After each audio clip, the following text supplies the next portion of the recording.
Wow, Nvidia just announced that they're going to 25x their dividend, which was basically nothing before, but now it actually shows up. You'll actually get more than a few pennies, I suppose. They also announced an $80 billion buyback program on top of what they just announced. They beat earnings per share. They beat revenue estimates. They beat guidance moving forward.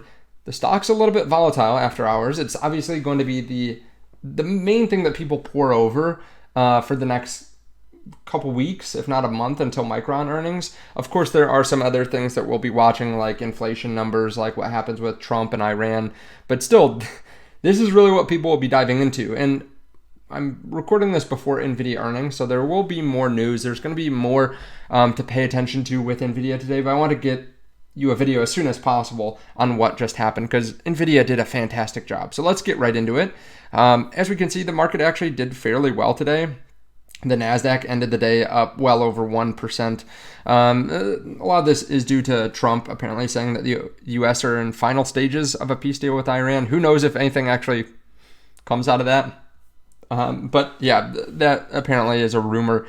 Now, the whole semiconductor space is really riding on Nvidia today because they had earnings. Micron did well throughout the day. A lot of the semiconductor AI stocks did well.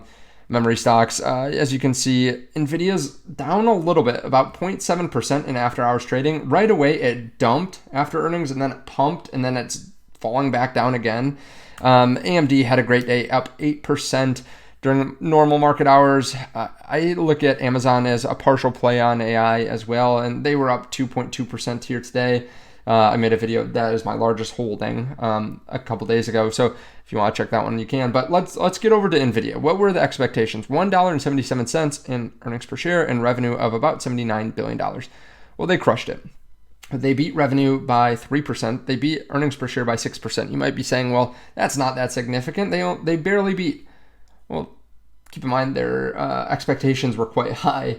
Their earnings per share was up 131% year over year. Revenue, 85% year over year. This shows that they're actually accelerating revenue growth because up until this quarter, they actually had revenue growth of 73%. Now they're at 85%.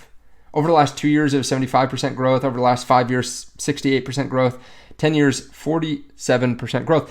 So they're accelerating every single time frame. They're moving faster and faster and faster and faster, accelerating the revenue growth. They are so profitable. For over $48 billion in cash flow, free cash flow this quarter. I mean, that's an increase of 35% since just last quarter. They're doing a massive buyback as well. So I asked Claude to kind of break down these numbers and tell me what it thought. And it said right in, this is unbelievable. Right? Let me scroll down. I had it read last quarter's guidance first to get a good idea for where they're at. I gave it the new numbers. This is a blowout. Beat the guide, beat the consensus, and the Q2 guide blew through whisper numbers. So as we covered, the revenue and earnings per share crushed it. Their guidance is $91 billion plus or minus 2%.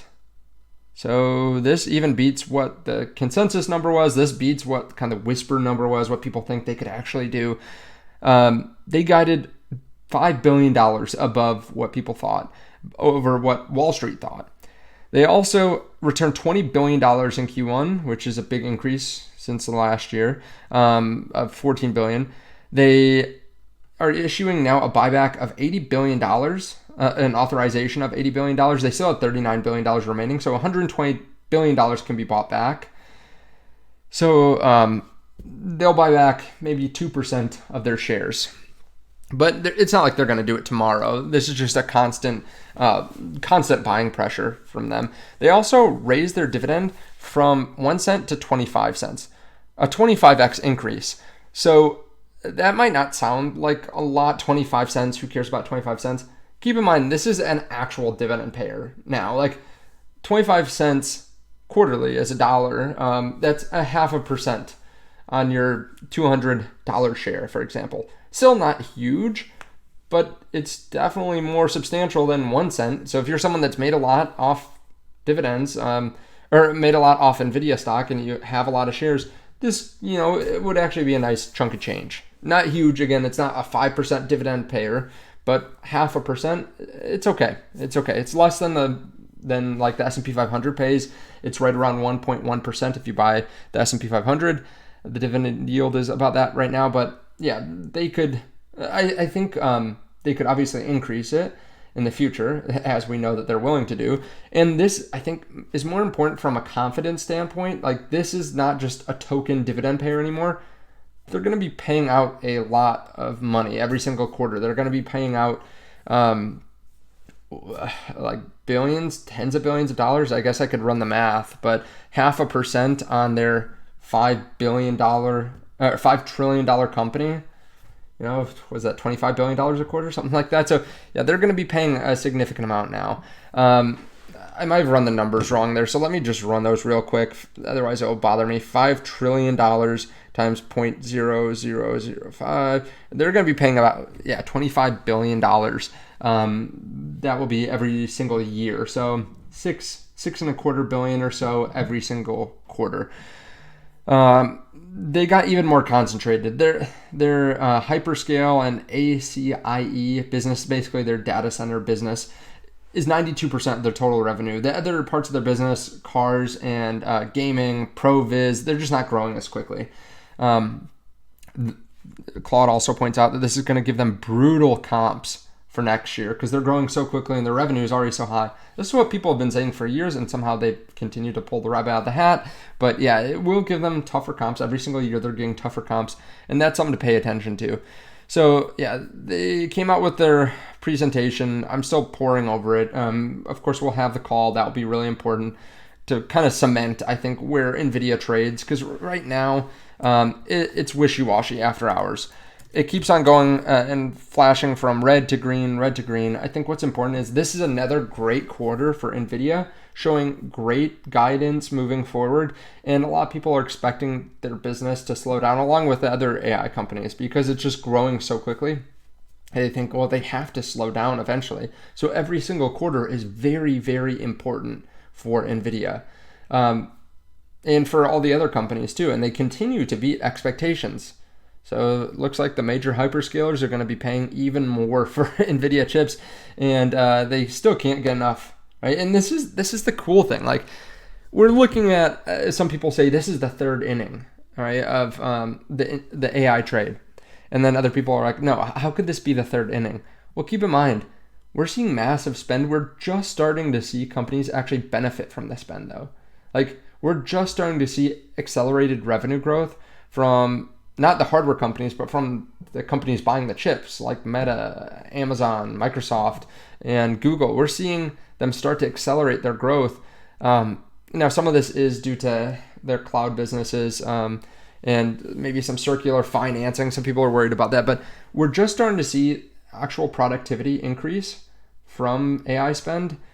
So that's really cool. Maybe we are in the third inning. Now, I'm not saying that these companies will be the best companies to invest in through the ninth inning, but they obviously have been so far. But that's why I'm making big bets on some of the companies that are buying these chips, because if they're buying them, they're actually getting a good return, I think. And they're also spending a lot of money on like cloud infrastructure, which will be huge for AI, I think. So I continue to invest in those types of companies, but I did put on a trade on Ubit, which is like a crypto trading platform. But I put on a trade for MU and Nvidia, a perpetual leverage trade, and both of them look pretty good so far. One's up 5% on Nvidia. I did a 5x long on Nvidia, and then Micron, I did a 2x long, and it's up nearly 12%. There's a link to this if you want underneath the video, but no pressure if you don't. You actually trade with USDT, which is a cryptocurrency, but it's non-KYC. You don't need to get a VPN or anything like that, but just read their terms and conditions, make sure you're comfortable with it, and make sure you understand it if you want to do it. Intuit is another company that had earnings today, and it got crushed. Is it because the company is doing poorly? No, they actually beat earnings per share. They beat revenue. They announced that they're going to become even more profitable because they're laying off 17% of their workforce. They also have a good guidance moving forward. They're also a highly profitable company that's come way down in terms of their valuation. I mean, over the last 1 year, they're down 41%. And just last year, they're selling at a 65 price to earnings ratio. Now they're 25.